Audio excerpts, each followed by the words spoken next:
Chapter 72. Of how Don Quixote and Sancho reached their village.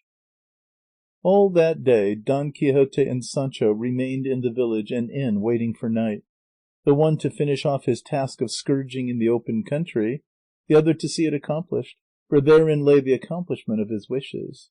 Meanwhile there arrived at the hostelry a traveller on horseback with 3 or 4 servants, one of whom said to him who appeared to be the master, "Here, Señor Don Alvaro Tarfe, your worship may take your siesta today. The quarters seem clean and cool."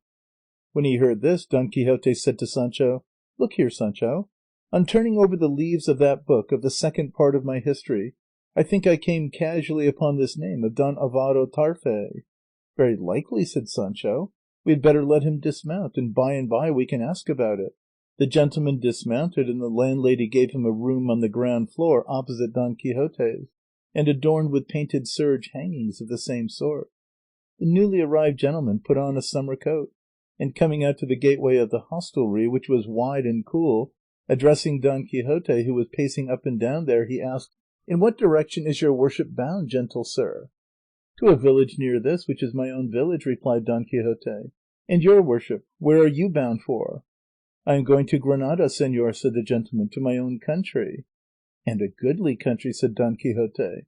"But will your worship do me the favour of telling me your name? For it strikes me it is of more importance to me to know it than I can tell you." "My name is Don Alvaro Tarfe," replied the traveller. To which Don Quixote returned, "I have no doubt whatever that your worship is that Don Alvaro Tarfe who appears in print in the second part of the history of Don Quixote of La Mancha, lately printed and published by a new author." "I am the same," replied the gentleman, "and that same Don Quixote, the principal personage in the said history, was a very great friend of mine, and it was I who took him away from home, or at least induced him to come to some jousts that were to be held at Saragossa, whither I was going myself. Indeed, I showed him many kindnesses, and saved him from having his shoulders touched up by the executioner because of his extreme rashness." "Tell me, Señor Don Alvaro," said Don Quixote, "am I at all like that Don Quixote you talk of?" "No, indeed," replied the traveller, "not a bit." "And that Don Quixote," said our one, "had he with him a squire called Sancho Panza?" "He had," said Don Alvaro, "but though he had the name of being very droll, I never heard him say anything that had any drollery in it." "That I can well believe," said Sancho at this, "for to come out with drolleries is not in everybody's line; and that Sancho your worship speaks of, gentle sir, must be some great scoundrel, dunderhead, and thief all in one; for I am the real Sancho Panza, and I have more drolleries than if it rained them. Let your worship only try, come along with me for a year or so, and you will find they fall from me at every turn, and so rich and so plentiful that though mostly I don't know what I am saying, I make everybody that hears me laugh. And the real Don Quixote of La Mancha, the famous, the valiant, the wise, the lover, the righter of wrongs, the guardian of minors and orphans, the protector of widows, the killer of damsels, he who has for his sole mistress the peerless Dulcinea del Toboso, is this gentleman before you, my master. All other Don Quixotes and all other Sancho Panzas are dreams and mockeries." "By God, I believe it," said Don Alvaro, "for you have uttered more drolleries, my friend, in the few words you have spoken, than the other Sancho Panza in all I ever heard from him, and they were not a few.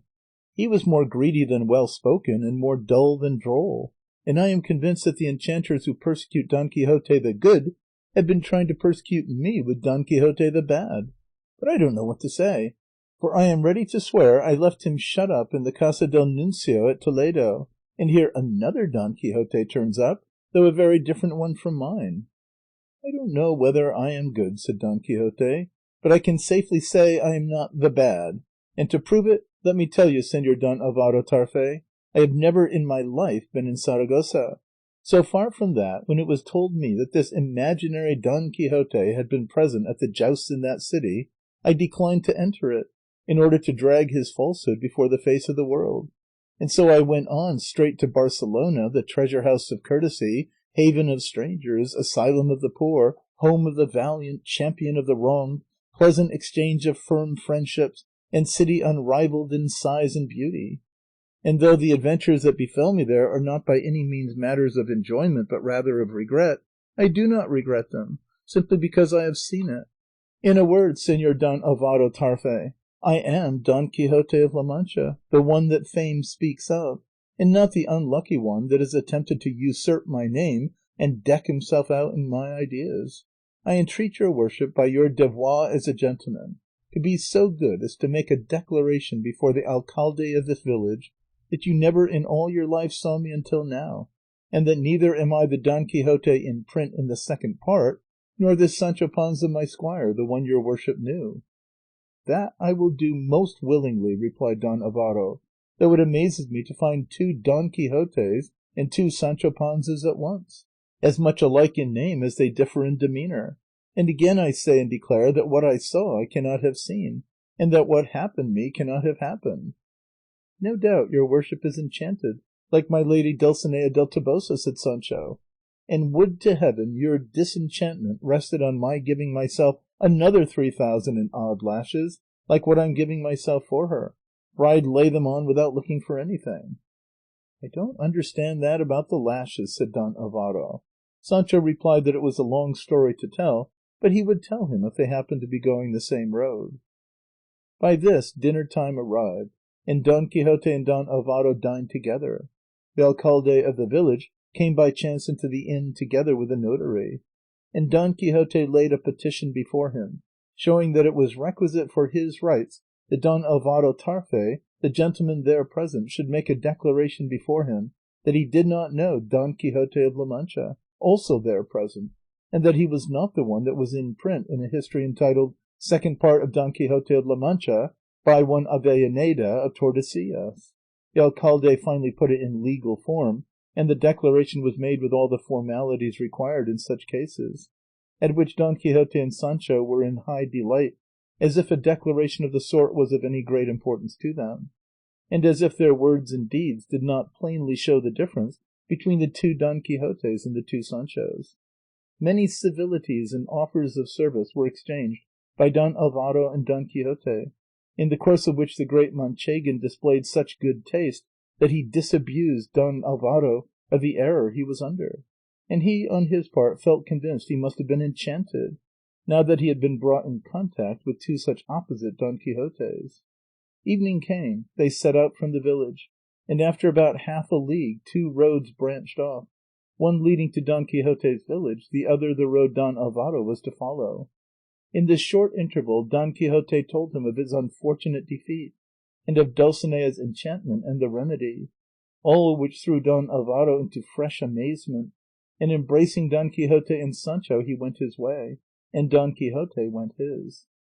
That night he passed among trees again, in order to give Sancho an opportunity of working out his penance, which he did in the same fashion as the night before, at the expense of the bark of the beech trees much more than of his back, of which he took such good care that the lashes would not have knocked off a fly had there been one there. The Duke Don Quixote did not miss a single stroke of the count, and he found that together with those of the night before they made up 3,029. The sun apparently had got up early to witness the sacrifice, and with his light they resumed their journey, discussing the deception practised on Don Alvaro, and saying how well done it was to have taken his declaration before a magistrate in such an unimpeachable form. That day and night they travelled on, nor did anything worth mention happen to them, unless it was that in the course of the night Sancho finished off his task, whereat Don Quixote was beyond measure joyful. He watched for daylight, to see if along the road he should fall in with his already disenchanted lady Dulcinea, and as he pursued his journey there was no woman he met that he did not go up to see if she was Dulcinea del Toboso, as he held it absolutely certain that Merlin's promises could not lie.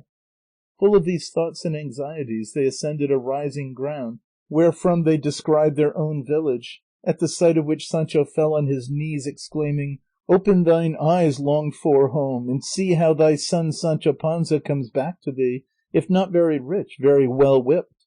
Open thine arms, and receive too thy son Don Quixote, who, if he comes vanquished by the arm of another, comes victor over himself, which, as he himself has told me, is the greatest victory anyone can desire.